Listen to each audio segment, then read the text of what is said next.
మన నిత్య జీవితంలో మన యాంత్రిక జీవితం, నిత్య జీవితం కూడా కాదు, యాంత్రిక జీవితం అంటారు దీన్ని.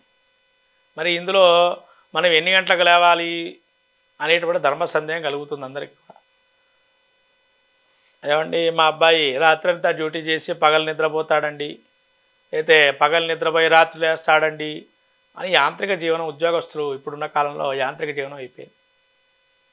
కాబట్టి ఏదైనా కానీ నైట్ డ్యూటీ చేసిన, పగటి డ్యూటీ చేస్తున్న మనిషి ఉదయాన్నే లేవాలి.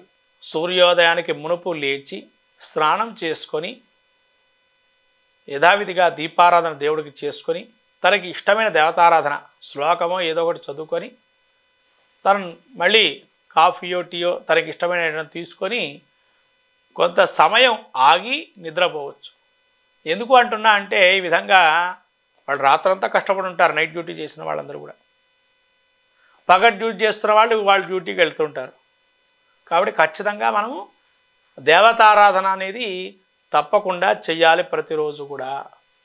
అలా చేసినట్లయితే తన జీవితంలో మానసిక స్థైర్యాన్ని కోల్పోకుండా ధైర్యాన్ని నింపుతూ స్వామివారి యొక్క దేవతామూర్తుల అనుగ్రహం వస్తూ అటు నైట్ డ్యూటీ చేసేవాడికి తన యొక్క తెలివి చాంచల్యం అన్నీ కూడా పోయి మంచి తెలివితేటలతో స్వామివారి దేవతా అనుగ్రహంతో మంచి ఉద్యోగం చేస్తూ ఉంటాడు. అందుకనే దేవతారాధన అనేది కనీసం ఒక్క 10 నిమిషాలైనా ఉదయం సూర్యోదయం ముందర లేచి 6 గంటల సమయంలో అయినా పర్వాలేదు, 6 గంటల కన్నా లేచి కనీసము స్వామివారికి దండం పెట్టుకొని మళ్ళీ తన యొక్క నిద్రకి వెళ్ళినట్లయితే మంచి ఫలితాలు ఉంటాయి.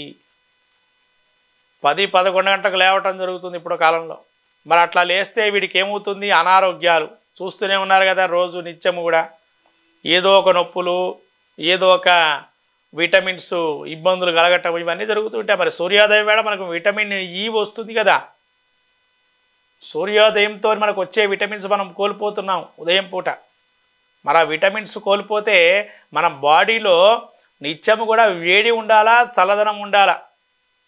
అంతేగాని పూర్తిగా వేడి పదార్థాలు వేడిగా ఉంటే కూడా అంత మంచిది కాదు, పూర్తి చల్లదనం ఉన్నా అంత మంచిది కాదు. అందుకని మన వేళల్లో ఎట్లా యాంత్రిక జీవనంలో ఉన్న మార్పుల్ని మనం కొద్దిగా వెసులుబాటు చేసుకొని దేవతారాధన కానీ ఉదయాన్నే 6 గంటలకు లేచి కాస్త ఎండలో మనం వాకింగ్ అవి చేసుకొని నిష్క్రమించినట్లయితే మళ్ళీ పునః స్నానం చేసుకోవడం మధ్యాహ్నం వేళ. మళ్ళీ ఒకవేళ నైట్ డ్యూటీ చేసుకునే వాళ్ళు ఎవరైనా కూడా అట్లా స్నానం చేసుకొని మళ్ళీ వాళ్ళ డ్యూటీలకు వాళ్ళు వెళ్ళొచ్చు. ఈ విధంగా నిత్యకృత్య జీవితంలో ఉదయం 6 గంటలకు లేచి కనీసం స్వామివారికి దీపారాధన స్తోత్రం చేసుకోవటం మంచిది.